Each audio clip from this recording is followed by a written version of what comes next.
With regards to shipping and duties, it's different between sea and air. The taxes and the duties that you're going to have to pay, the tariffs, etc.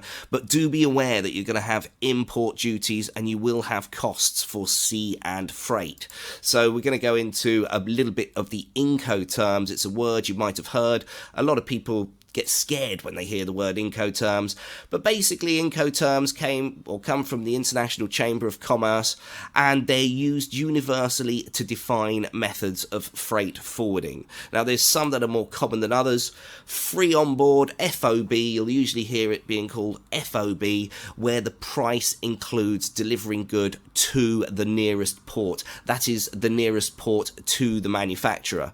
Then it's your responsibility to arrange the shipping from there to your desired location, including all freight, shipping, fees, tariffs, regulations, etc. So there's more onus on you, basically, to get that done. Another common one is cost and freight, CFR, or CIF, which is pretty much the same thing but with insurance. So CFR requires your manufacturer to transport your goods by sea to the required port. That's the nearest port to you. They will also provide the required documentation to customs when the delivered goods reach the location that they're being imported to. So they're looking after more of the process with CFR. And CIR will give you insurance as well. Usually it's minimum requirements of insurance, but it is a bit of a safety net for you in case any damage happens to your products whilst they're being shipped. So shipping costs, these are just some considerations to take into account. You've got the transportation and freight and insurance costs when the goods are actually being transferred, delivered. You've also got terminal handling charges, some fees that you're going to have to pay. There's handling fees, clearing fees, document fees, and also surcharges. Lots of little fees, but they do add up. Don't worry too much about them. They're not scary amounts. If you're importing a lot of products, even with these fees added on, it's still going to be massively beneficial to you rather than buying your product and having it manufactured in your domestic market. So don't worry too much about these. We go into more detail in the course, but just be aware that you are going to come up against these during the import and shipping process. The freight documents, so we're going to go and show you some of the more common freight documents that are required. The CI is a commercial invoice. It's one of the most important documents in international trade and the freight shipping process. It's proof of sale and is a custom requirement document, so you will need one of these. You will have to have your commercial invoice, so be aware of it.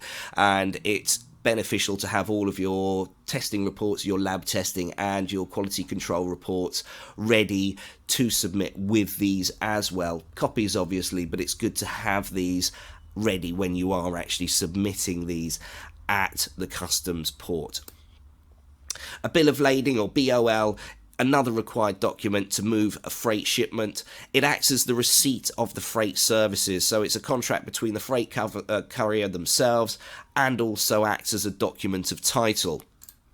A packing list, or PL, a document which details the contents, including dimensions and weight of your imported products, of each package, each container. It basically shows how it's being packed and the dimensions of it, how much space it's taking up, because there will be different charges dependent on the complete size of your packaged product. So this is something that will actually confirm all in detail, so that you're going to know what sort of charges are going to occur given the amount and the space taken up or weight of the products that are being imported. Okay, so the final sort of freight document terminology that you might come across is if you are transporting your products from airport to airport. It's called AWB, also known as Airway Bill. This is a transport document that is, it's not negotiable.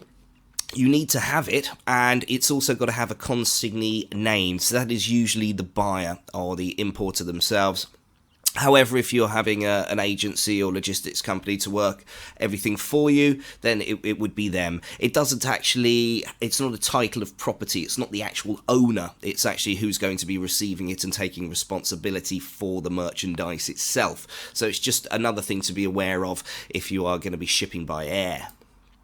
In the course, there are other pieces of terminology that you're going to be coming up against, like IC and COC and DN. In actual fact, in the course itself, we have a section, well, it's a huge PDF actually of all of the most commonly used definitions that you might come up against during the import process. So any terminology you're not sure of, you'll be able to go into your profile and into the definition section and do a search for any terminology, so that it makes it very clear, and it speaks in layman's terms as well. It's not complicated sort of technical terminology that you won't understand. It really is a sort of a walkthrough of all of the pieces of terminology, how you can use it, when you can use it, and it explains it in nice detail, but not too much detail, just the essentials that you will need to use.